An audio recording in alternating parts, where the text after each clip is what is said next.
é uma gaveta, mas como é que eu vou ao mar? Nada, isso aqui é uma escada, gente. Olha só, tu abre aqui, puxa a escada e olha que legal.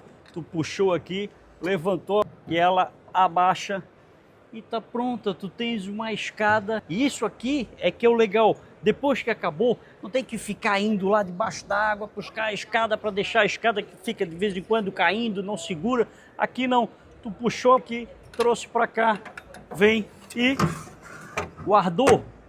Fica guardadinha, não ocupando espaço. Então tem uma aqui e tem essa aqui que vem com duas, ó.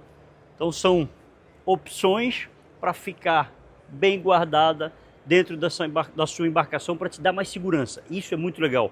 Uma escada totalmente diferenciada que a gente encontra aqui em 2 modelos à sua disposição.